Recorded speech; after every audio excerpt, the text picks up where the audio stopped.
So Extinction Rebellion is a movement that started in the UK last year, but it has a global dimension now. And they basically call for urgent action on climate change and environmental degradation. And their main tactic is civil disobedience. In some places, they have been described as a direct action group, but actually it's civil disobedience, what they do in most cases. And this means that they do disruptions such as road blockades or disrupting parliament, and they refuse to move when the police come, which means that often their actions end up in arrest. And this is actually on purpose, because by getting arrested, they generate a nuisance for the police. And it's not just something that's annoying, but it's actually something that costs resources. And that's where they get the leverage. So that's the tactic as they themselves have described it. They also count on getting a certain percentage of the population to mobilize. I think it was 3-point-something%, that's their target. And they have certain demands. The first one was for the government to call a climate emergency, which they have, but so far this is more of a symbolic gesture that hasn't led to concrete actions. And then they have other demands on emissions, for instance, decarbonization. In terms of the tactic, well, so far they have been successful in gaining media attention and actually the declaration of the emergency, but it's yet to be seen whether other more concrete actions will be taken by government. What we know so far is that the government is in a situation in which they need to respond, whereas with other activist groups, government has often ignored them. There can be 1 million people in the street and they're still ignored, as we know. Then in terms of the art activism, they've had quite eclectic aesthetics, because Extinction Rebellion has a central kind of group, but then they also have affinity groups throughout the country.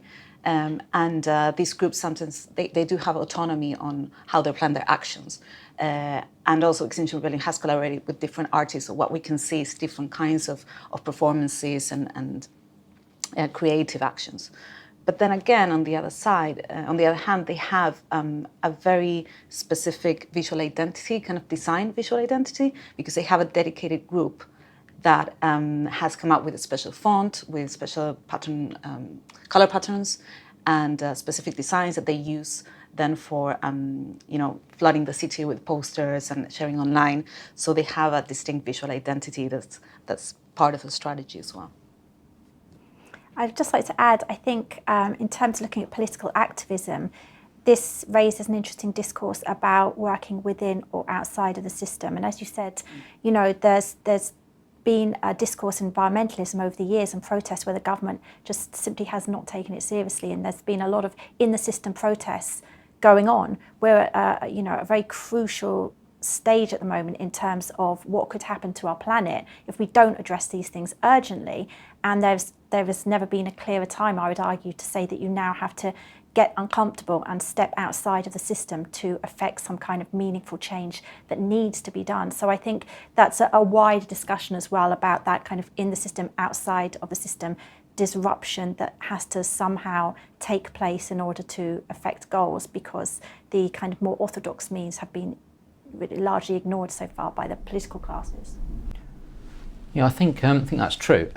The interesting thing, I think, of what the Extinction Rebellion people are doing is kind of updating a very historically powerful means of communicating. So Greenpeace was built on the Quaker ideal that grew up in the campaigns against the slave trade, of the idea of bearing witness to injustice. And really the Extinction Rebellion movement is doing exactly that. What changed with Greenpeace is they said, well, in a different technological age, instead of writing pamphlets, we'll use the world's television cameras. The Extinction Rebellion are engaging in the same way, but instead of using the world's television cameras, they are additionally seeing this as a social media event, which can be engaging in a different way for a different generation. So while the technological means to communicate have changed, the fundamental essence of bearing witness to injustice is central to what they're trying to do. And in that sense, it's both nurturing and driving virtue. And again, it's a rejection of a utilitarian view of the world. And it's about saying we can do something better than that.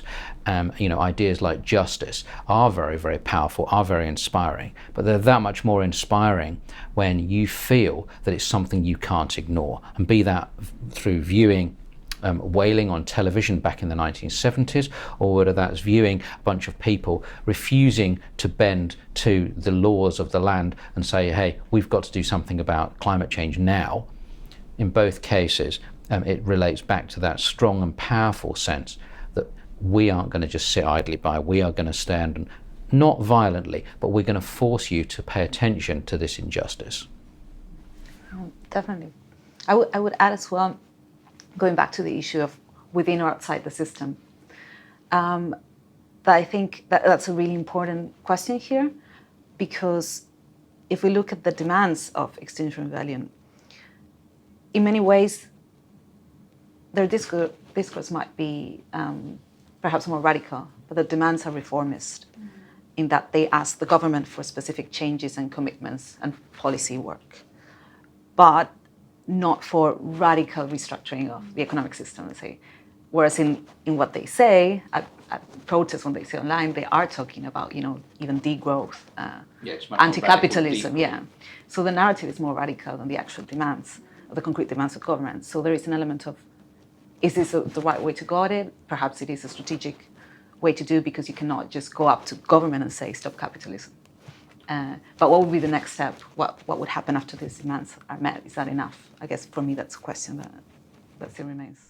Yeah, I mean, I think that's really interesting, because it goes back to that point made by Andrew Dobson when he first wrote his first book, Green Political Thought, when he said, what capitalism and communism have in common is much more than they have different. And that commonality is a commitment to the idea of industrialism, a man as the conqueror of nature, and science as the sword. And really, Extinction Rebellion, Greenpeace, and various other social change movements through time have all been about rejecting that idea. And what the environmental movement has as its core, and really holds the idea of green ideology together, is a rejection of that industrial ethic since the Enlightenment. Extinction Rebellion is a means of making that visible, engaging, and accessible for people to engage further. It in itself is a fairly light green, as you point out, way of trying to change things. But I don't think that's really the point. I think what they're trying to do is make it visible and accessible to a wider group of people. And do you agree with that? Yeah, I agree. I think there's the demands, but then the cultural changes that can happen as a consequence of the heightened visibilization of environmental issues, and those can go hand in hand as well.